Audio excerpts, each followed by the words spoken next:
একটা ছেলে বিয়ে করতে ভীষণ ভয়, মানে তার সবসময় বন্ধুদের মুখে শোনে যে বউ কথা শোনে না, বউরা খুব বেয়াদব হয়, বউরা কথায় কথায় মুখে মুখে তর্ক করে, ঝগড়াঝাটি করে।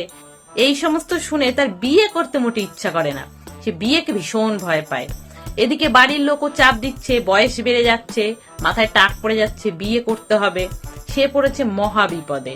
সে তখন তার এক বন্ধুর কাছে যায়। সে বলে, দেখ, বিয়ে তো আমাকে করতেই হবে, বাড়ির লোক যা জড়াজড়ি শুরু করে দিয়েছে, যা চাপাচাপি শুরু করেছে, এ কিছুতেই আমার মুক্তি নেই এই বিয়ে থেকে।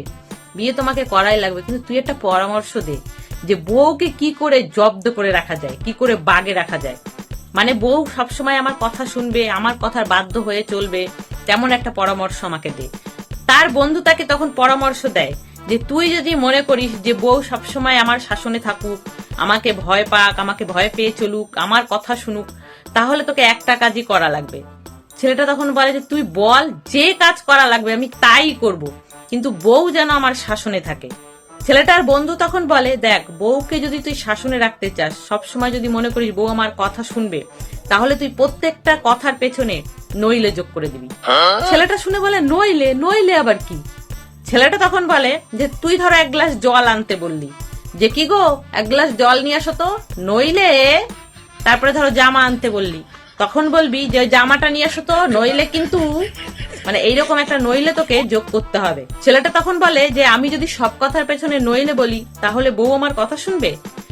বন্ধুটা বলে, হ্যাঁ শুনবে, তুই একবার নইলেটা বলে দেখিস।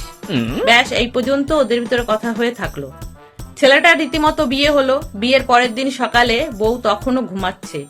ছেলেটা তখন তাকে ডেকে তুলে বলল যে কি গো, এক কাপ চা করে নিয়ে আসো তো, নইলে?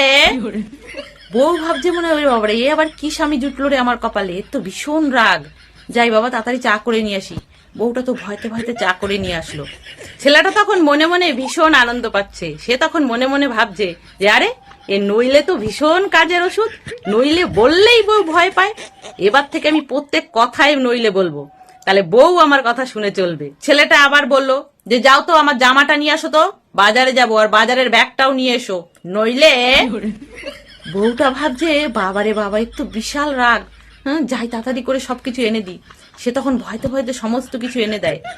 এইভাবে প্রত্যেকটা কথার পিছনে ছেলেটা ওই নইলে এইটা তার বলাই লাগে। আর বউও ভাবে যে বিশাল রাগ, সে কিছু না বলেই ভয়তে ভয়তে সমস্ত কিছু এনে দেয়। এইভাবে প্রায় 1-2 বছর কেটে যায়।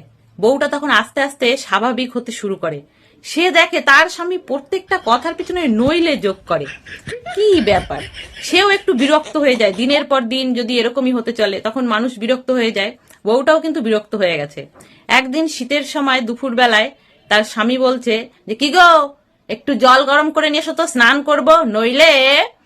বউটা তখন বিরক্ত হয়ে বলে, নইলে কি? নইলে কি? প্রত্যেক কথায় খালি নইলে নইলে, 1-2 বছর ধরে শুনে যাচ্ছি, নইলে কি? মারবে? আসো আসো, দেখি আজকে কে কাকে মারে, আসো। ছেলেটা তখন বলে যে নইলে কি? নইলে আমি ঠান্ডা জলে চান করে নেবো, সেটাই বলছিলাম। বউটার তখন মাথায় হাত, যে আজ 1-2 বছর ধরে এই নইলের জন্য আমি ভয় পেয়ে চলেছি, নইলে এ নইলে সে, কত কিছু আমি ভাবি যে হয়তো মারবে। এদিকে একেবারে ভিজা বিড়াল। তারপরে ছেলেটা যখন রাত হয়, সে তার অভ্যাস মতোই বউকে বলে, কি গো, বিছানাটা করো, নইলে? বউ তখন বলে, নইলে কি? নইলে তোমার খবর আছে, তুমি করো। তাহলে বন্ধুরা, ছোট্ট একটা মজার গল্প, যদি ভালো লাগে প্লিজ লাইক করে দিও। সকলে ভালো থেকো, সুস্থ থেকো।